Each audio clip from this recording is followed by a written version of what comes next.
You have to stay true to what the value of your software is. In the case of Aurora, we say that we are the most accurate and most comprehensive way to design residential and commercial solar installations. Hey there, Solar Warriors. I'm Nico Johnson, and this is SunCast. Each week, I pull back the veil on the life and business insights of clean tech entrepreneurs building the most noble and impactful companies of our time. I hope what you learn from this conversation is a catalyst for your own growth. So thanks for tuning in, and welcome to our tribe.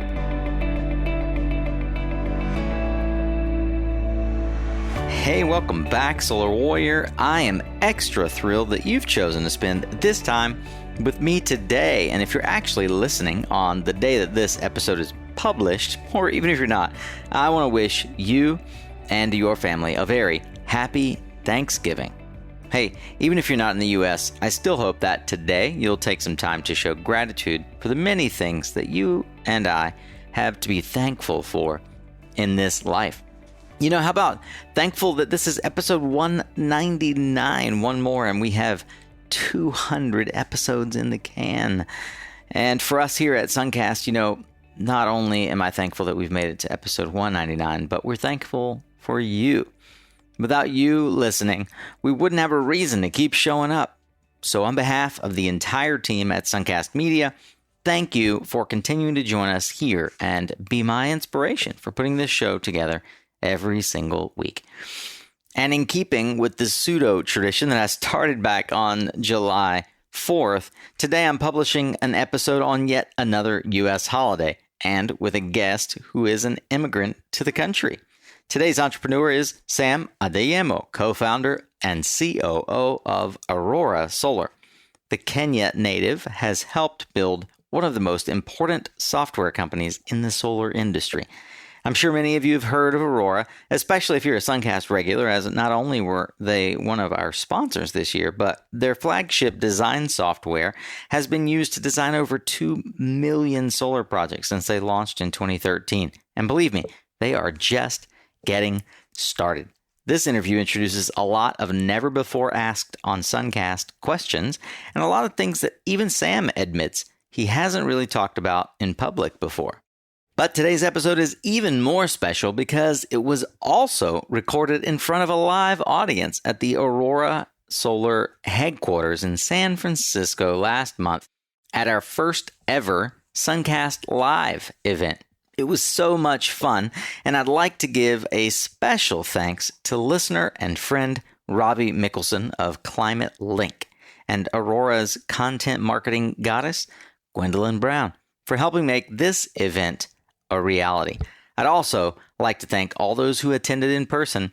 It's always amazing to meet so many of you in real life, and I really do appreciate you showing up. And while I know that some of you are on vacation for the holidays, I'm hoping that you won't let the turkey and stuffing keep you from tuning in tomorrow, as we will be publishing more content from the SPI Podcast Lounge. Oh, and we're kind of going to hit another milestone tomorrow, if you've been keeping up with the episode numbers. Lastly, do stick around to the outro where I have more special announcements and thank yous. But for now, let's get ready to tune up your skills, Solar Warrior, as we tune in to another powerful conversation here on this Thanksgiving edition of SunCast. I've always wanted to do something live, and I've always wanted to work with startups in the industry. I get the opportunity to do that in one go. Yeah. So thanks, Sam, for joining me for this. I know that this is out of his comfort zone, like well out of his comfort zone. So we're going to explore that tonight. And if you've never listened to SunCast, I'm extremely grateful that you're here. If you're an Aurora employee, you can sit down, man. I don't want to make you stand. I'm going to talk for a second. Thank you. I'm going to talk for a second. All right. If you've never listened to SunCast, what we try to do is really capture the essence of the entrepreneur. The idea is that it helps individually for you to think about how to grow your career, but also collectively for us to understand how folks that are really making an impact in our industry got their start, what the pivot points were in their career. And at the end of the day, I think probably Elliot, who's a longtime listener, would agree, like, it humanizes people that are otherwise on pedestals in our industry, right? Of their own making, of our own making, right? And it gives you insight into things like how Genya Medbury left SunPower and started P-Vel and sold it and bought it back again, right? We could cover that whole story.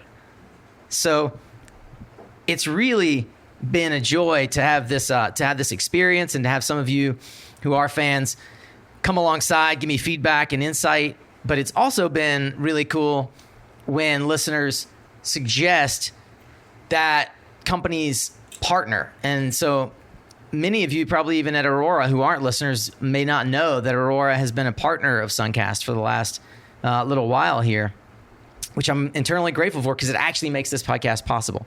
What I'll state here for the record is that tonight, and this recording has absolutely nothing to do with, in any way, the fact that Aurora has been a sponsor or partner. When Robbie and I sat down and said, what would be cool? Just so you have an idea of like who we compared against, right? What would be cool? Andrew Savage at Lime was on the hit list. Trying to think, there was another one over in Oakland. Do you recall? Well, there were like 4, huh? There's Bergie. You threw out, Yeah. Lynn Jurek. Bergie, right, Bergie. Andrew Bergie.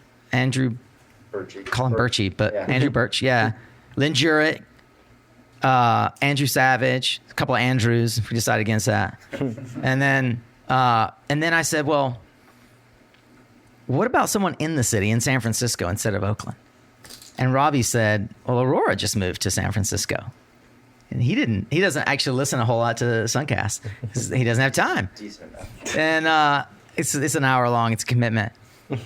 And I thought, well, that's serendipitous. So we followed that thread. And thankful to Gwen and the team for having us here. How many of you are employees again? Raise your hand. Cool, a fair amount. Little over half. How many of you feel like you have a really good level set understanding of who this man is? Yes, he is enigmatic. Our HR director. Awesome. Enigmatic. The HR director has his hand up. All right. He has access Cool. to the classified files. Fantastic. Well, if I do my job well tonight, and I leave Elliot happy with how well I've done as a comparison, then we'll all know a little bit more about Sam. But more importantly, we'll understand how Aurora Solar fits within the greater battle that we're all in, right?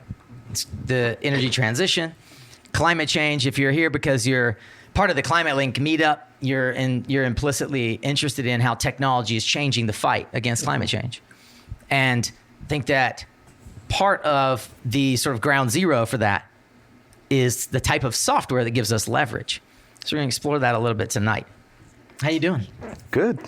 Good. Let's look at we've got the audio checking in here. We did an audio check and Sam unwittingly told me exactly how to get to his house. So That's okay. There isn't much there. I have it recorded. There isn't much there because he lives here. Kind of. That much they know.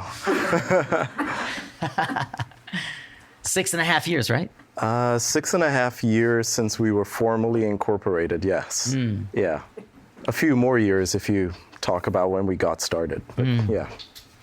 Well, for those who are unfamiliar, Sam, or Samuel, as he was named, Adeyemo, is co-founder and chief operating officer at Aurora Solar. Aurora is a software platform used to design more than 80,000 solar projects per month around the world. Before founding Aurora, Sam was vice president in JP Morgan's chief investment office. We'll talk a bit about that tonight. And he famously went to U Chicago with another set of solar software designers that shall remain unnamed for this interview. But sounds like U Chicago and graduate school are good to those who would want to start solar software programs. Just saying, if you're out there and you're thinking about where you want to go to undergrad, or if you want to do Harvard or Stanford, maybe Stanford. Sam's had a fabled journey to get into solar software. But I'd rather, instead of me telling the story, Sam, would you do us a favor and help us understand that first moment where you realized that there was life outside of banking and that there was the world of clean energy, and it was something that you really just thought that you could spend the next 10, 15, 20 years of your life in? All right. Well, first of all, before I begin, thank you very much for having me, and thank you for choosing Aurora as the location of your Climate Link SunCast podcast. We're honored to have you, so thank you very much for being here. And also a special thank you to Gwen and all the people who turned around from SPI and made this happen. This is a great turnout.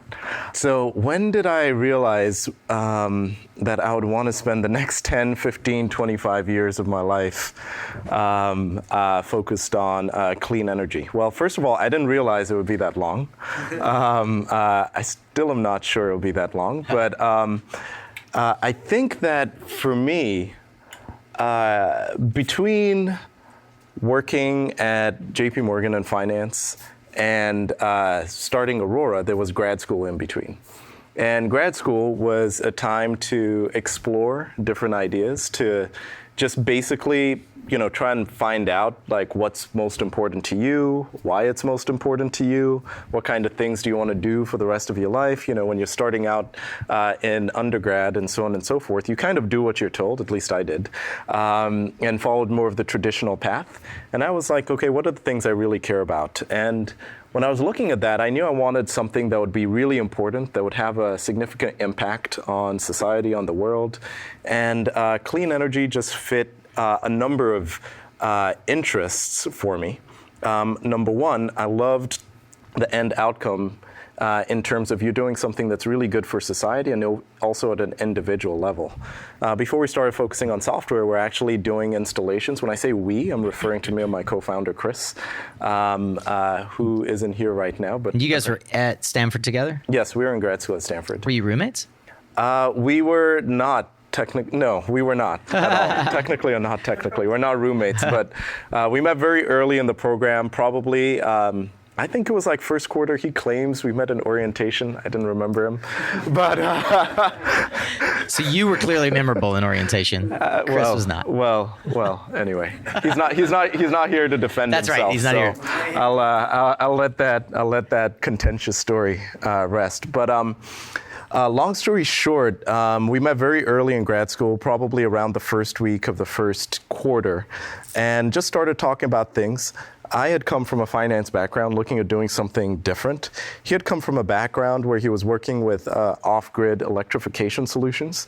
So he had co-founded this charity that had powered, basically they built hardware and other solutions and came up with an economical model where they could provide electricity to a lot of rural homes in sub-Saharan Africa and in India. And when we're talking about it, he said, yeah, we powered something like 600 homes. And that was really cool because I was like, well, these are small systems, just a light bulb or in some cases, maybe enough to charge cell phones and so on and so forth. But it was a pretty transformative impact. So that was really cool. But then, I thought, I love that. And then I got the finance side of mine. And I said, well, can we make this bigger? Can we turn this into something that was beyond a charity, et cetera, et cetera? And that's when we started batting around the idea of, well, what if we did actual solar installations in emerging markets? So I'll pause there because maybe I'm heading off track from the questions you asked. The short answer to your question is, when did I first realize?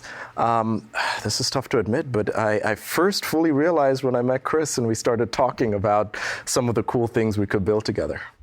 Let's back up just a little more. Mm-hmm. You are 16, 17? First coming to the United States? Roughly. From your birth country of Kenya to Chicago, right? Mm-hmm. Why did you stay home for college?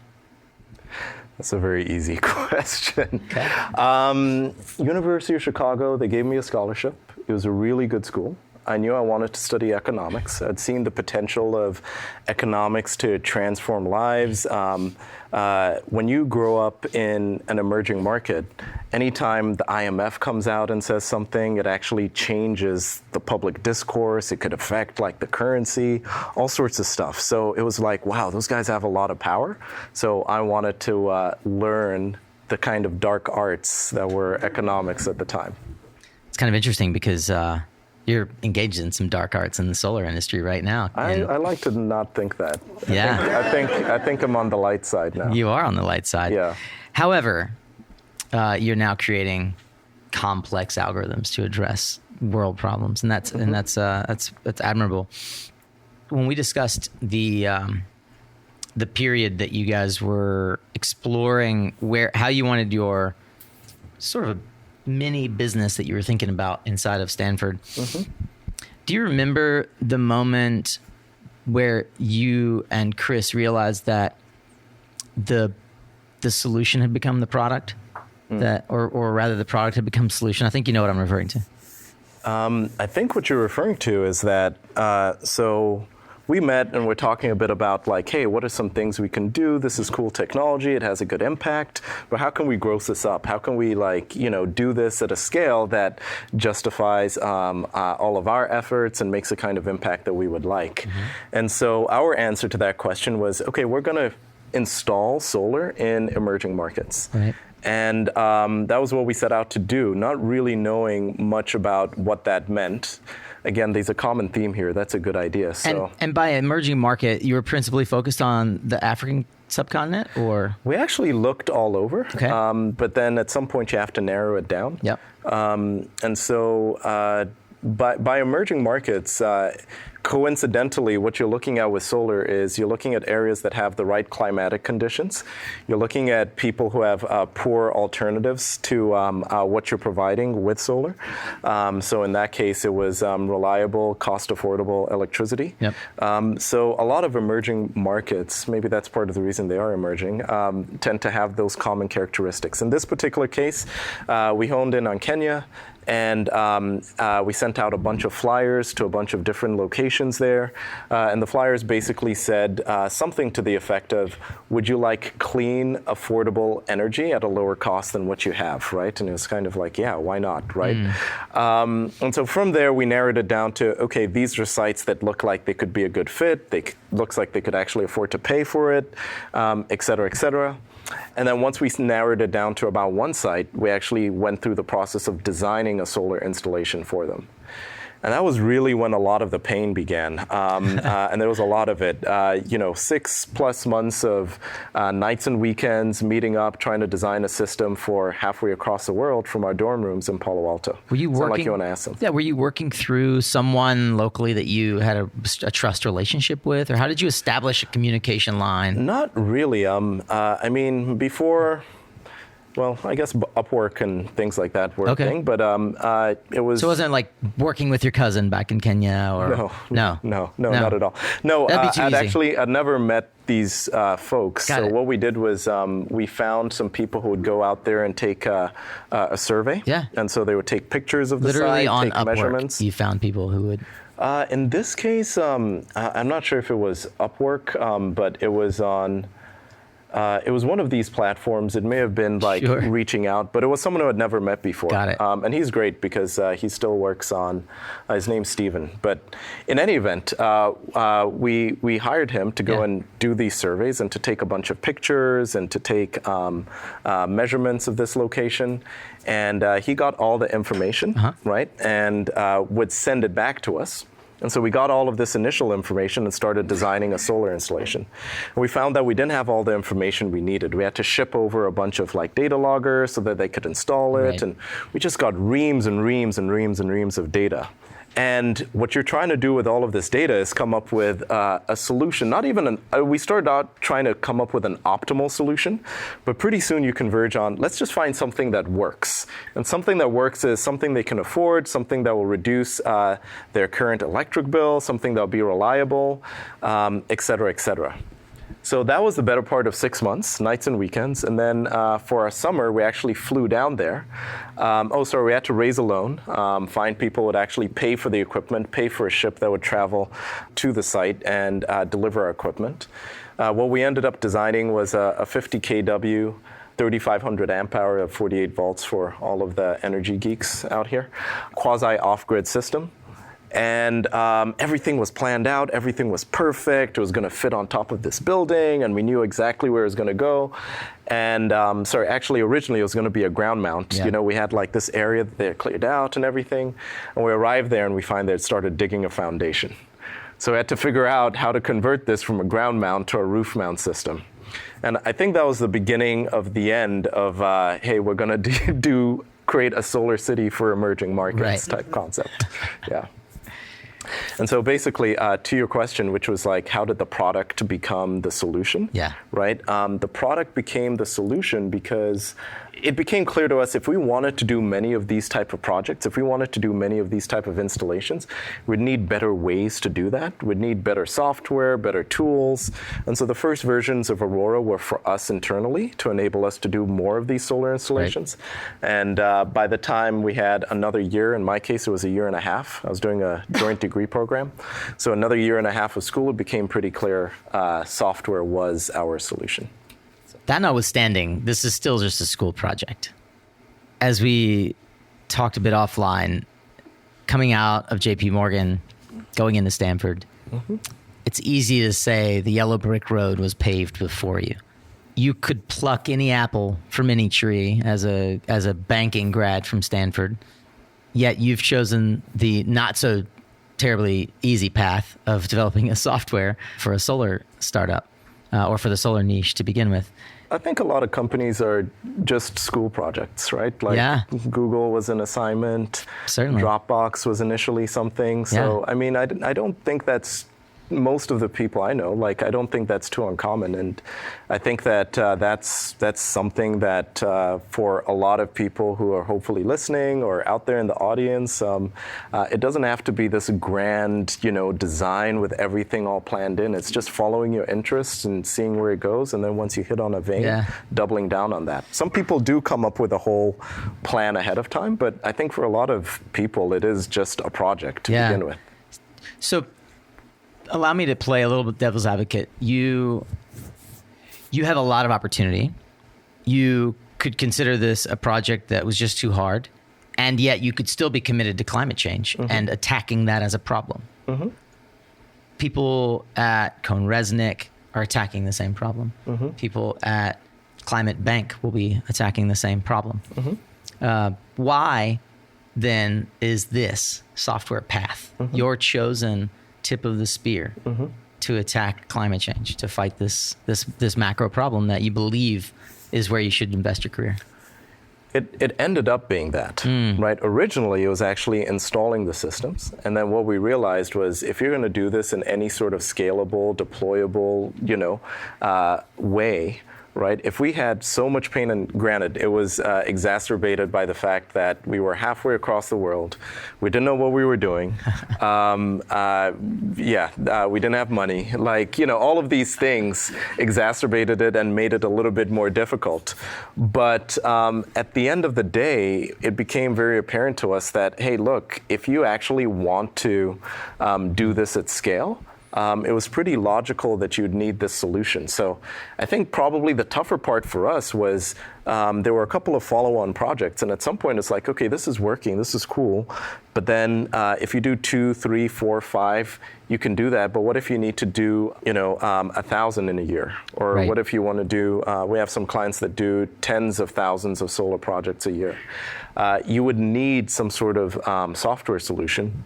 And there weren't any good solutions on the market at that time. So we took what was being incubated and turned it into its own product. I think it was, at that point for us, given where we were in the whole value chain and ecosystem, just blindingly obvious. I mean, it's kind of the story of Slack, right? And it's kind of one of those things where you just look internally and you're like, wait, we've developed this tool that's helping us. And it could help so many more people. Right? That's fascinating. I think we'll have the same outcome. Very good. I'm glad to hear it. I'm glad to hear it. Well, we haven't yet had, have we, a solar unicorn? So we're on our way. Okay. What for you has been easier than you expected getting this company off the ground? Nothing. What's been harder than you expected? And then everything is not acceptable. What's been harder than I expected?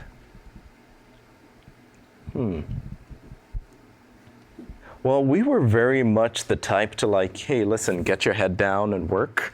So especially now that people are like, well, we want to hear how you did it, your story, so on and so forth. These kind of things have been a little bit harder because it's like, I'm not used to it. I'm not used to talking about like, well, this is what we did. I would advise, you guys come along and do things the same way. So that's been a little bit harder. Let's see, aside from that, what else has been harder? I'll ask it a different way. Is there a particular sacrifice that comes to mind that you had to make to achieve what you've achieved so far? Is there a particular sacrifice I've had to make? Well, you started off with the joke of maybe you live here. And everyone kind of chuckled until I looked at them, and then they kind of put their faces down. So there's a little bit of that. You do end up having to put in quite a bit of time and a lot of hours. So those are things that you could obviously be doing otherwise. You spend a lot of time thinking about like your team and what are the best ways to make them more efficient, happier. Are they happy? Are they not happy? So, those are things that you end up spending a lot of time thinking about. And that would be another thing that's harder because you just kind of expect like, oh, well, we put things in motion and, everything will flow from there. But yeah. Is there anything in particular that you can think of that you feel like you had to trade? I think I had to trade. Salary. Yeah, I mean, like, let's be honest. I was a VP in the Chief Investment Office of J.P. Morgan. That's like the SWAT team of traders who get put there. So doing that to a shoestring budget, especially initially, is a common path that any founder goes through, and any of the initial folks. That's not the case now.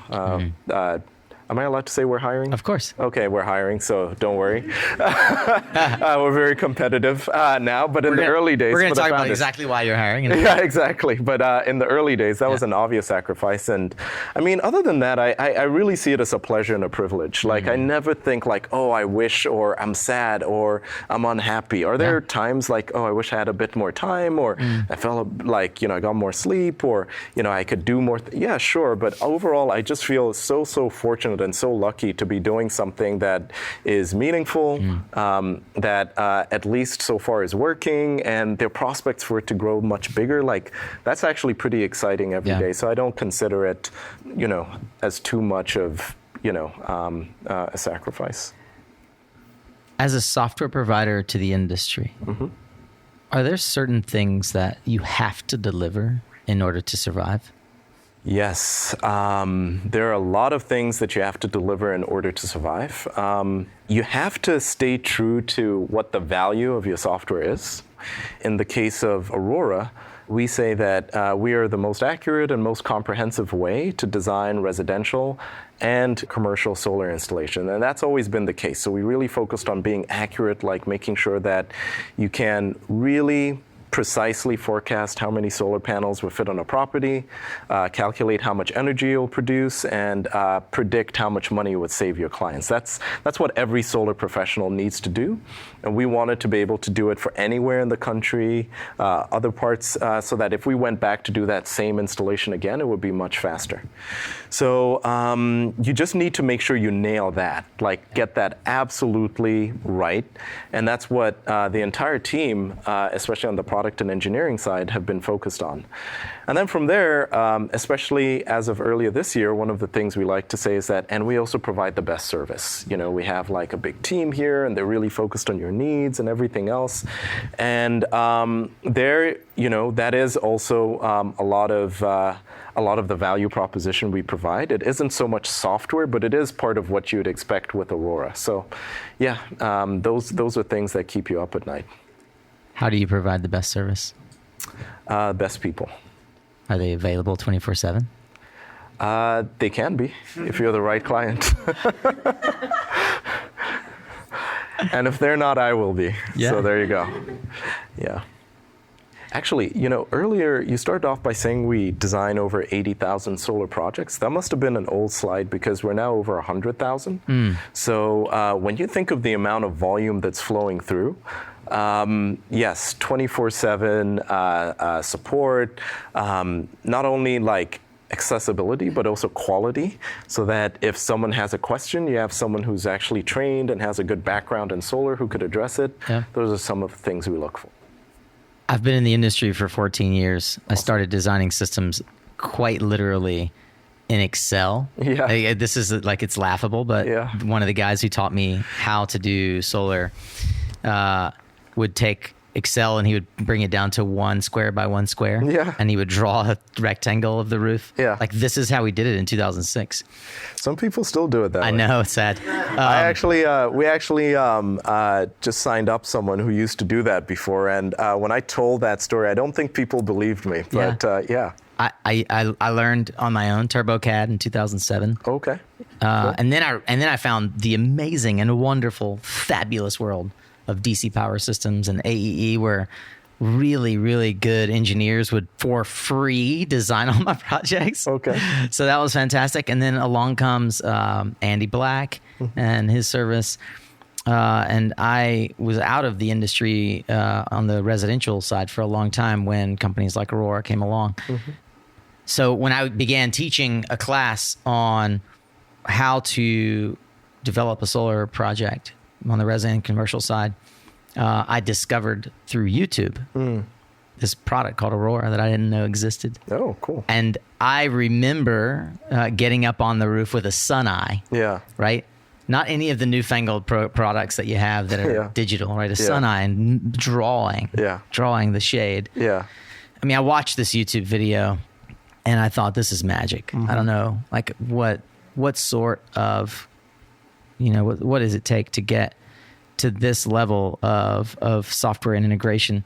And I used that video of Aurora in my classes for a long time. Oh, thank you. You're welcome. And I didn't know anything about your proposal tool or anything else. I just said, this is how it used to be and this is how it now is, right? Yeah. Like, this is the future, Yeah. and the future is now. Yeah. Why did you start with residential instead of a more comprehensive sort of approach to the industry? Was there something? Yeah, that's a really good question. Let me try and think back to when we were making that decision. Because your first project, I'll note, was commercial.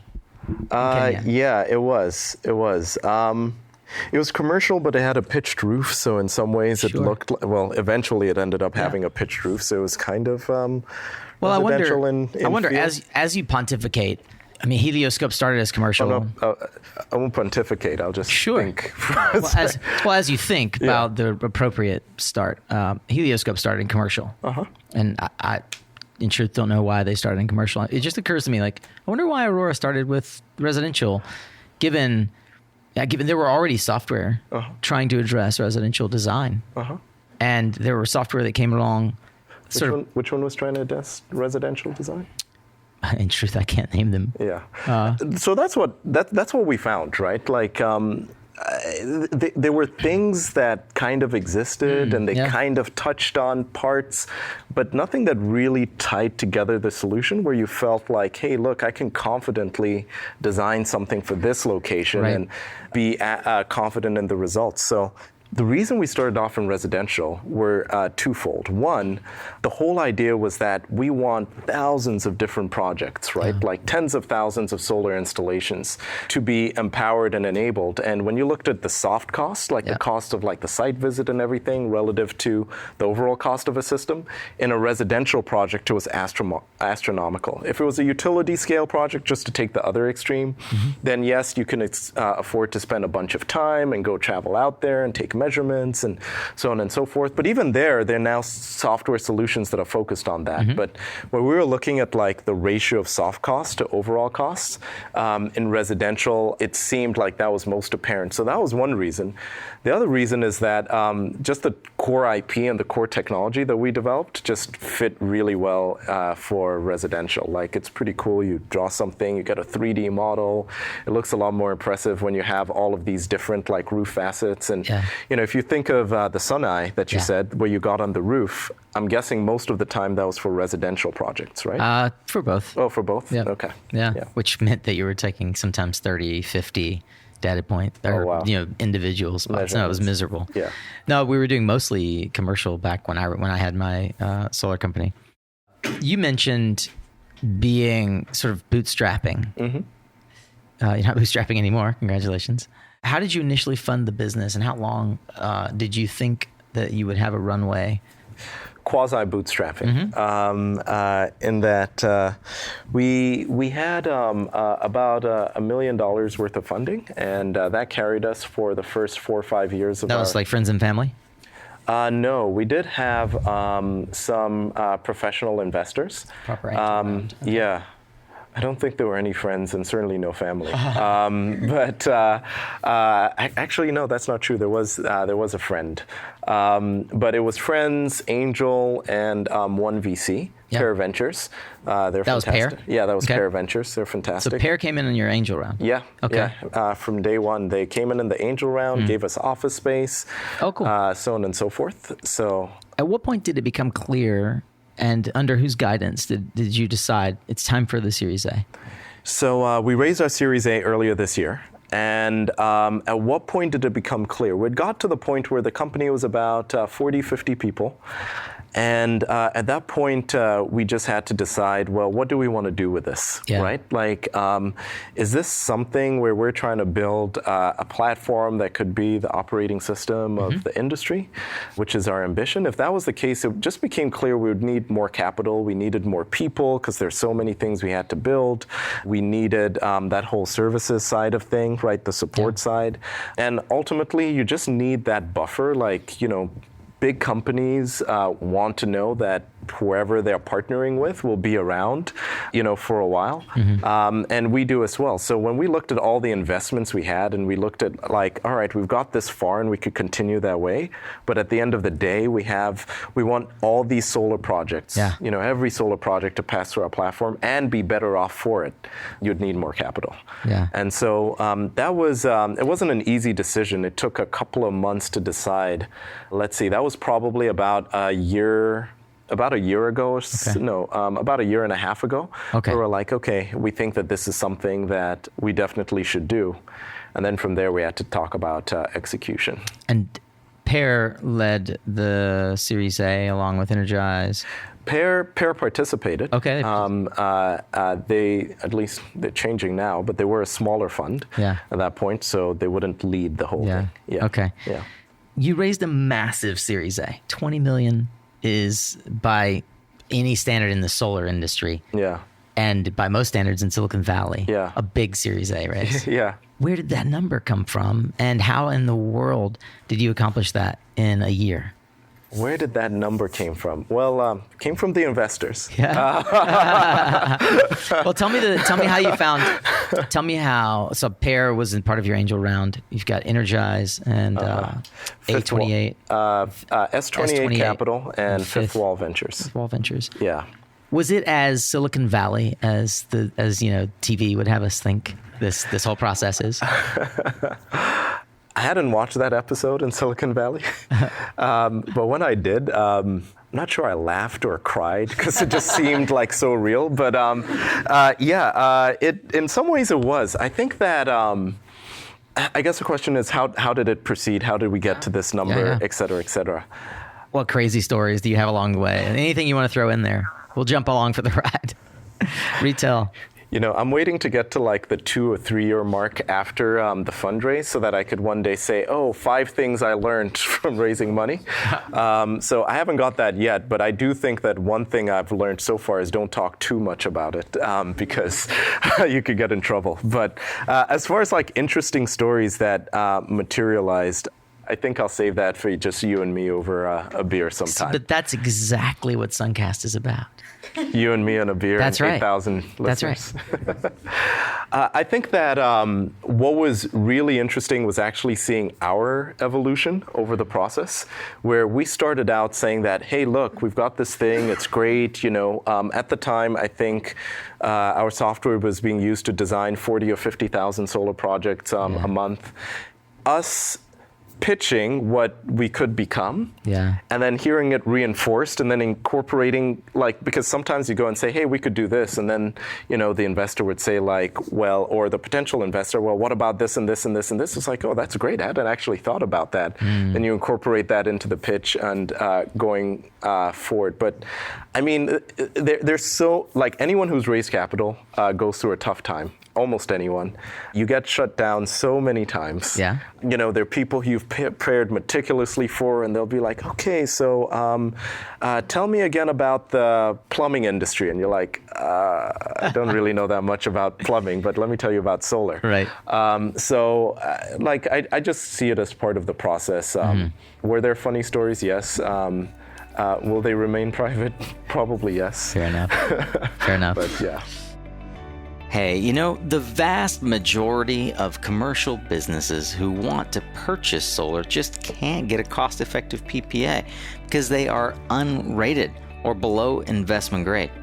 But our partner, Energetic Insurance, can help you unlock this huge market opportunity by covering off-taker payment default risk. This enables savvy developers like you and the banks that you like to work with to do more projects and deploy more capital. If you want a fast and simple way to finance your commercial solar projects, even the big complex ones, go to mysuncast.com/energetic and submit your projects today. 70% of projects qualify, and the review process is drop dead easy. So go to mysuncast.com/energetic to get started. Hey, are you losing commercial solar sales because of high demand charges that minimize the ROI for your customer? Extensible Energy's Demand X software is an affordable new solution for reducing peak demand charges by 30%. No batteries required. Extensible's intelligent software analyzes solar production, utility rates, weather data, and more. Then it crunches that data, monitors solar and flexible loads, and automatically reduces peak demand spikes, increasing your customer's ROI and decreasing payback time. Head to extensibleenergy.com/suncast for a free demand charge analysis for your project and to learn more about Extensible's partner program for commercial solar installers. You can learn more at extensibleenergy.com/suncast. So back to the number, you talked a lot about the investment being geared towards growing the staff. Mm-hmm. How has, since February, the vision grown about the investment and the scale that you want to achieve? One thing, going back to this dream of one day saying a couple of things I've learned. One thing is pretty clear is that money doesn't write code, money doesn't sell product, money doesn't support customers, right? So the fact that you have the money in the bank, how the vision has grown is really focusing on what type of culture and team do we want to build to execute on all of these things. And so how has the vision grown? The vision's still the same. Like, you raise the money to effectuate the vision, not to create it. Yeah. So that hasn't changed, but what has changed is the urgency with which to accomplish that. So that's been a big change. Right. So it's not like, oh, you raise money and it's like, whew, now you can relax. It's the opposite. It's like, oh, this old, nice, leisurely place we were on where we could build a product as we needed, so on and so forth. Now there's a lot of pressure to accelerate things. Apart from signing and seeing the closing docs and maybe that first transfer, what was your favorite moment from the Roadshow and the process? Probably the favorite moment was you're spending a lot of time out there pitching to people and telling them about your story, your vision, and they kind of have to play this somewhat disinterested but kind of interested kind of appeal. And then when you get to the point and you say okay, well, are you in or are you out? And all of a sudden there's this flood of interest, and that's kind of like, oh, so all this time you were bluffing. Yeah. But that was a nice moment, and that's part of how it ended up being bigger than anticipated. But I remember the time when we finally closed. Me and Chris just looked at each other. We were exhausted. There was nothing to say. Just gave each other a big hug. Yeah. And then we just walked out here and acted like nothing had happened because, we had to just go back to work. It's a normal day. It was a normal day. We were waiting to tell everybody together. Yeah. And so, we had to just kind of stay quiet for the rest of the time, and then at our all hands say, all right, so this is what went on, and we did this, and we released this feature, oh, and by the way, there's an announcement we just raised. Yeah, and everyone was like, what, are you serious? Yeah, so that was really exciting. Yeah. Job security. Yeah. That's exciting. Who was here when that happened in February? Do you remember that day? Yeah? Is that the first thought, job security? It's a lot of change, right? And as you scale and you guys are growing rapidly, there's a lot of change. But Bezos, as one of our iconic founder entrepreneurs, likes to focus on a question when he's going after a specific market, and he makes his staff included in all their presentations, and that is answering the question, what's not going to change? So with regard to Aurora, with regard to solar, as you think about the scale that you want to achieve, what's not going to change? I think you can look at it at multiple layers. At the most basic front, what's not going to change are characteristics that are similar to other industries, right? Like, people always want it to be more affordable. They'll want it to be faster. They'll want it to be easier in terms of the end product, right? So those are clients. So that's not going to change. And the question is, how will we get there? Our focus is on solar, obviously. So what we do is focus on, hey, look, in order to make solar cheaper, we need to make soft costs a smaller portion of the overall cost. So what are soft costs? Customer acquisition costs, financing costs, design costs. And we focused really heavily on the design side of things. What can we do to help reduce customer acquisition costs, right? Like that's something that we've been working on and thinking about and working on a product for a long, long time that we'll be launching next year. So what are some of the tools that we can bring? Like, the proudest accomplishment that I think Chris and I have made is really bringing so many talented people to work on problems they otherwise wouldn't have. And the things that they would do is, all right, people are going to want it cheaper. Let's focus on customer acquisition costs. Why is it more expensive? How can we lower that? How can we make our customers, who at the end of the day are solar professionals, the real heroes, boots on the ground, out there pitching solar, installing solar, how can we make them more effective? And those are the things we focus on. And once you focus on that, it actually makes a lot of the decision making of what to build next or how to market something or what to support relatively straightforward. When you think of the term successful, it could be solar, it could be more broadly climate change as a category, what or who comes to mind for you? What's the standard bearer? Actually, quite a few people. I think you're quite successful, right? Thank you. Like, how did you start SunCast? I started SunCast. How did I start SunCast? Yeah. Episode 100 answers that question. Okay. I started SunCast out of a desire to learn more from folks like Marco Garcia, who came before me and knew a whole lot about Latin America. And I really wanted to be better at being a project developer. Not better than anyone else. I wanted to be better in and of myself. So I started SunCast as a clever way to open the door to thought leaders in our industry and to get insight from them. And now how many podcast downloads a month? We're coming up on 200 in 4 years. Okay. Yeah. And how many subscribers or downloads per month? It's about 8,000 a month. Yeah, we've huge, cleared 150,000 total downloads for SunCast. Yeah. Thank you. So I didn't mean to turn it on you, but basically, when I hear about success or think about success, it's you have a personal ambition, a goal, a vision, and then you go out there and you pursue it and you execute on it and you accomplish it, or you learn something in the process. I think of that as being success. I could point to any number of leaders, but the reality of the matter is I haven't been privileged enough to understand their day-to-day. So I'm just reading, and I would just mention the same sort of people that anyone would out there. Yeah. But for me, it's kind of hearing these type of stories. I should turn our SunCast interviews into a book then, if that's what you want to study. I'd buy it. Yeah. I'm curious if there is as you sit on a Sunday thinking about the week ahead, what does success for that week look like? How do you continually set the bar for yourself? For me, so sitting on a Sunday. Or a Saturday, since you never stop working. Well, seriously, for me, I used to do this on a weekly basis. Now I do it on a monthly basis. And every month I have 2 things that I absolutely must get done that month, right? Like, come hell or high water, these 2 things must be resolved. Everything else could, fall apart. And I won't stop till I get that done. So if on Sunday, as I'm planning for the week ahead, you can imagine there are a lot of competing things. If by Sunday I've whittled down my list of about 200 things to 2 things and said that these are the most important ones, and I feel good about that, then for me, that's actually a success, because we're now at the point where prioritizing and figuring out like what to spend most of your time in is one of the bigger challenges. So we've known for about a month now that we were going to do this. What was the other thing on your list for September?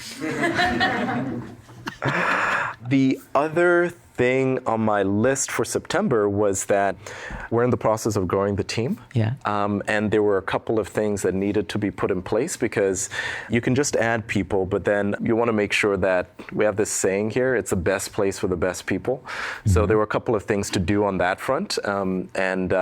I have a little bit more time to get that done. Yeah. But this actually was one of the things that was important.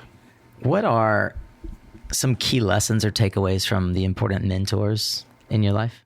Yeah, there's one that comes to mind, and this just has to do with basically the importance of getting started. You know, put all the plans in place, but actually going out there and doing something. And I was sharing this with some of the team members the other day, and I had this mentor who used to say to me things like, tell him all of these plans, and I hope to do this and have this impact, and so on and so forth. And he would basically say, like, if you want, he was full of great sayings, but one of the ones I liked was he would say that, look, if you want to be Arnold Schwarzenegger, you're not going to get there by reading books on nutrition. Just go to the gym, right? And his whole idea was like, just go out there and do something. Yeah. Like practice at the thing that you're looking to get good at. And so many times, you know, we'll plan, we'll strategize, and we'll try and craft like the best approach. But at some point, you just have to go do it, right? Yeah. Like try it, see what happens, learn from it, adjust. And that's something that I've found to be very useful for me throughout my career. Yeah, the power of the start. Yeah. Apart from being the chief commercial officer, chief operating officer, apart from developing a software company and being a startup entrepreneur, what are you most fanatical about? I actually still do solar installations for fun. Okay. When we can. We've done some in like Congo and tried to do some in other countries. So that isn't part of the software itself or the main business. Yeah. That's more just a passion project to a certain extent. Let's see, general hobbies. I love track and field.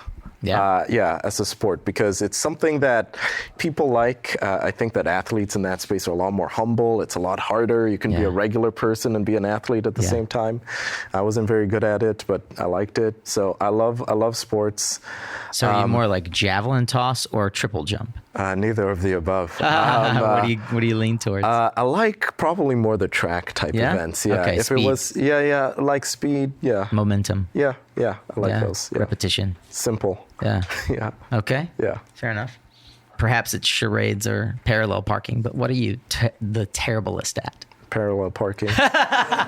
Driving in general. Yeah, all those years in New York did nothing. Close by, so you don't have to think about it? I do. I moved once we moved. I kind of moved with the office. Yeah.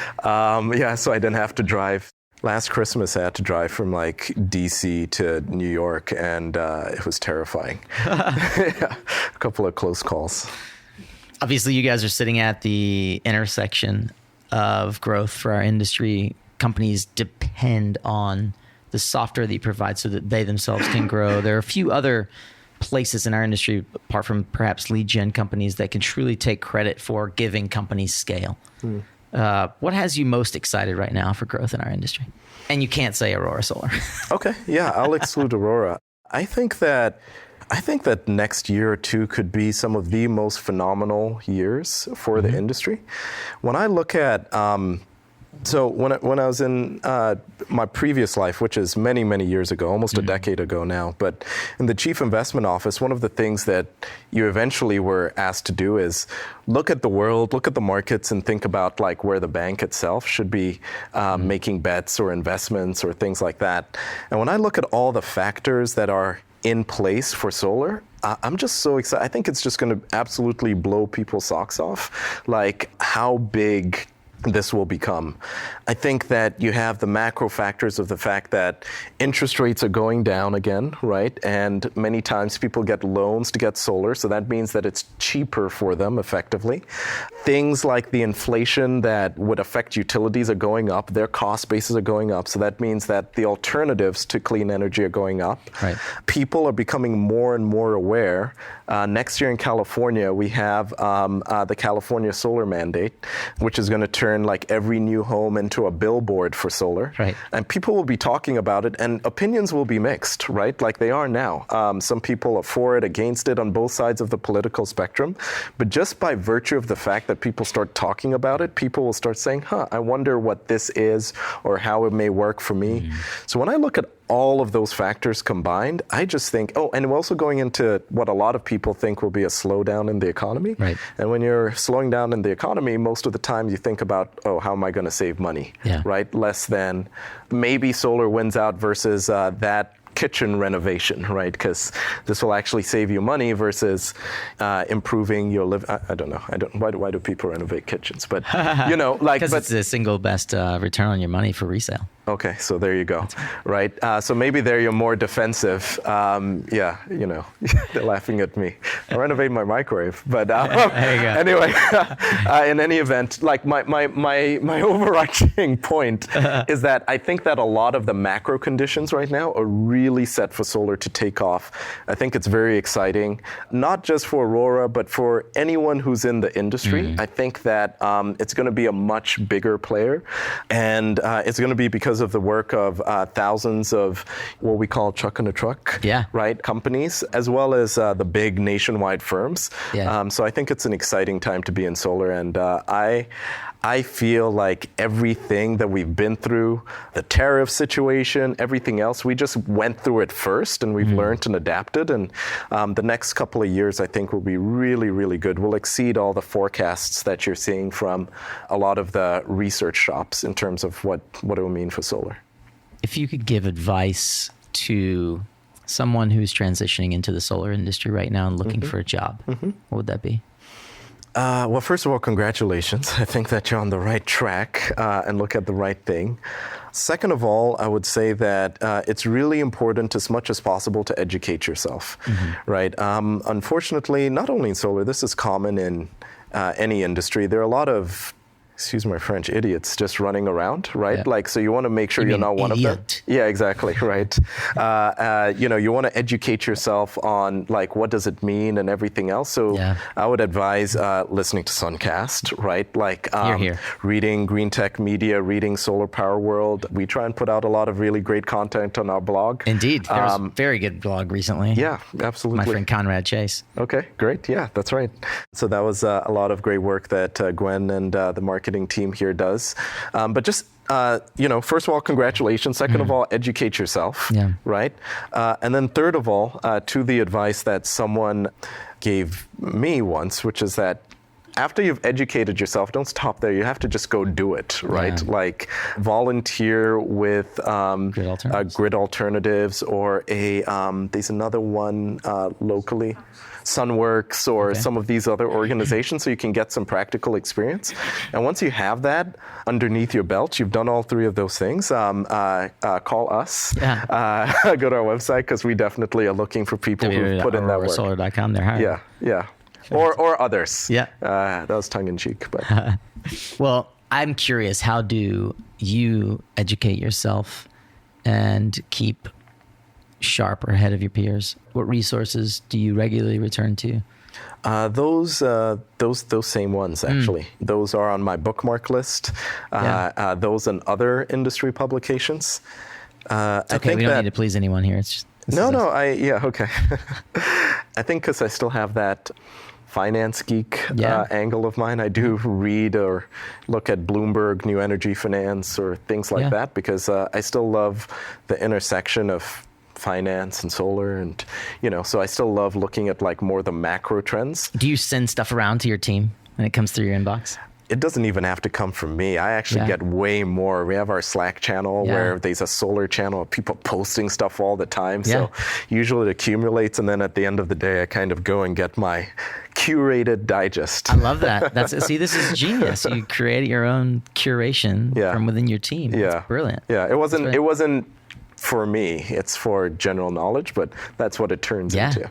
What was the toughest question you got asked that you can talk about during the fundraising roadshow? And I'll say, was there one that changed the way you presented to others? Right? So like somebody hit you, maybe it caught you off guard, and it changed the way that you presented to every other VC. I wouldn't say it was a particular question, but I would say that you have a very short interval of time to hit them with the most important things, right? And so what we had to do was change from telling the narrative and the story of what we're building and everything else, because given the industry that we're in and what we love doing, we started with that and then built up a crescendo. And what we learned very quickly was to hit them with the facts. Number of customers, number of projects, this, revenue, so on and so forth. And then after you get that out of the way, it's like, now that I got your attention, this is how we're going about it. Got it. Right, so, yeah. That's good. It's a bit pedestrian, but effective. What habit or consistent practice do you feel has given you the greatest leverage or has had a big impact on your life? I think that there's several, but one that comes to mind immediately is I think it's really important to be able to dispassionately ingest feedback, not take it personally. Right?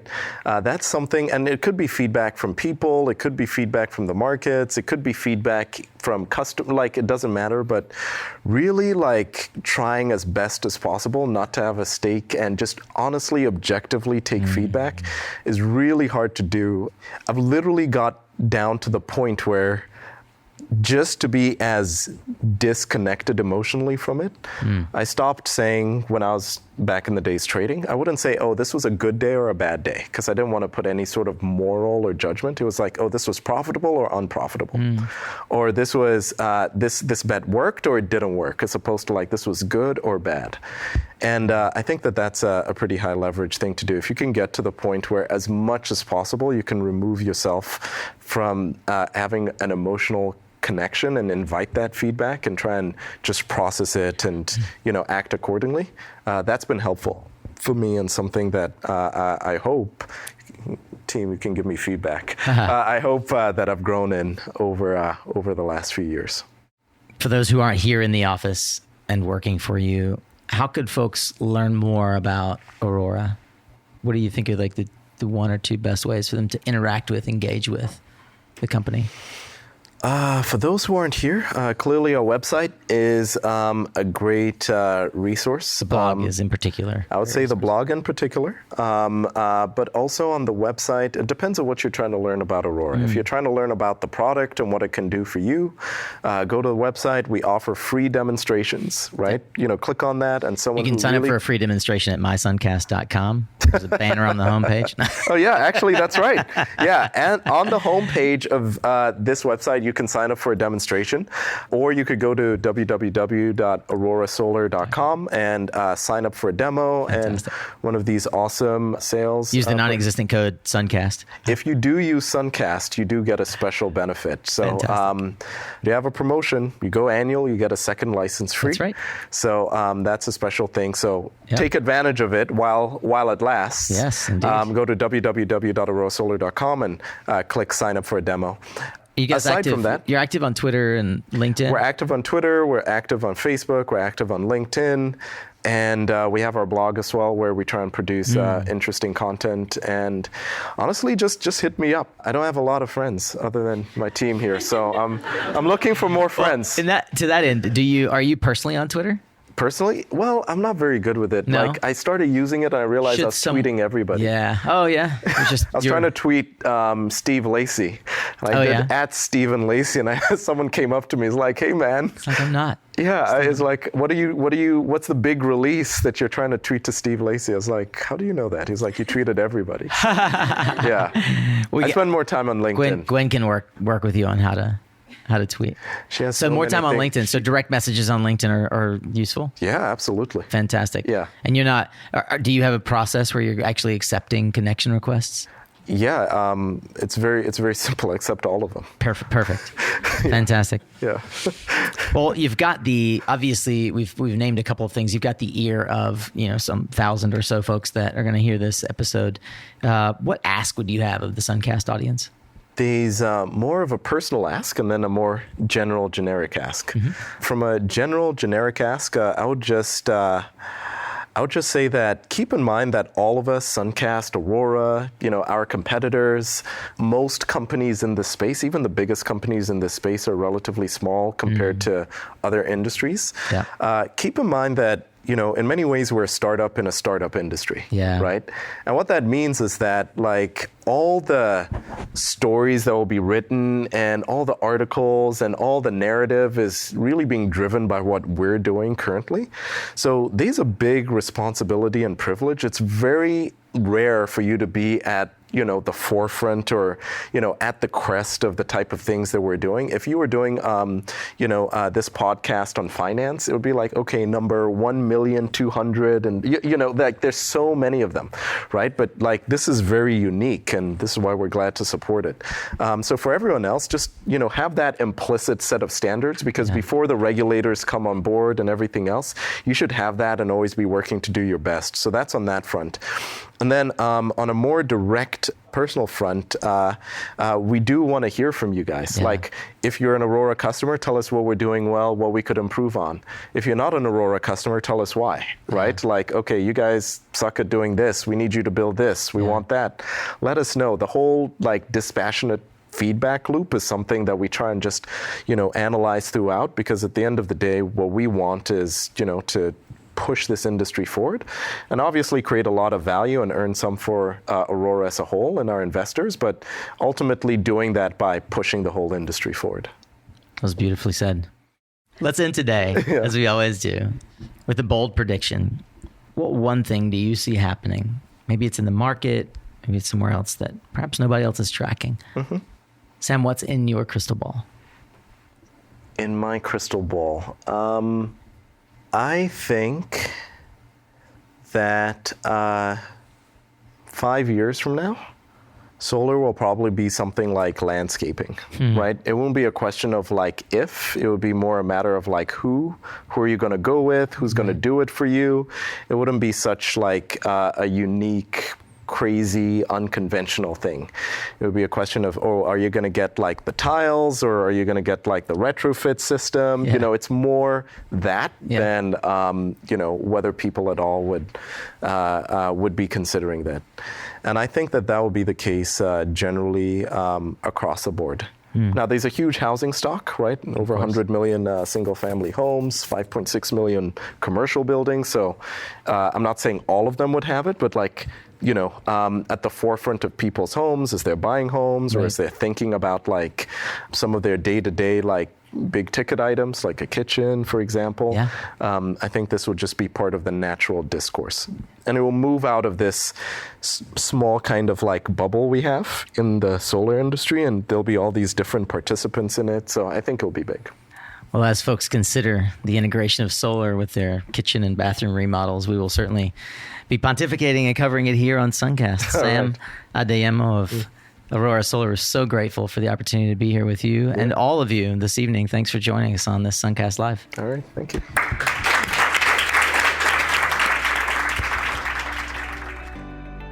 Hey, you're still here. I love this little hang time that we get at the end with you outro listeners.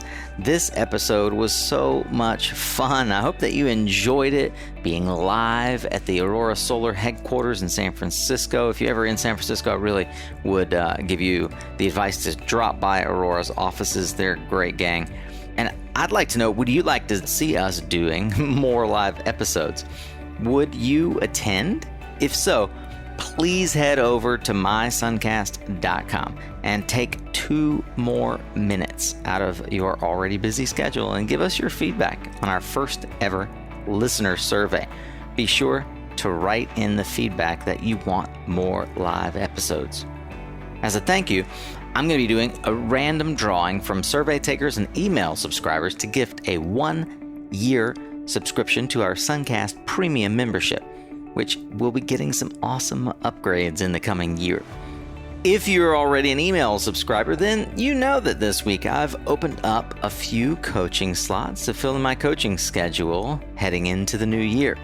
And applications are already coming in. So if you'd like a clarity call with me to explore how we might work together to help you achieve your personal and professional goals in 2020, please click on the Work With Me button on the website, or just reply to my email so I can send you the application. I'll only be taking 3 new clients, so hurry up and apply. As always, you can find the resources and highlights from this and every discussion, along with the social media links, book recommendations, and more on the blog at mysuncast.com. And I recently added a big button to take you straight there, so go find it. Thanks again to our sponsors who help make this podcast possible so that you can listen worry-free. Energetic Insurance and Extensible Energy. You can find more about both of those wonderful companies over at mysuncast.com. Happy Thanksgiving, and remember, you are what you listen to. Thanks again for showing up, Solar Warrior. It's half the battle.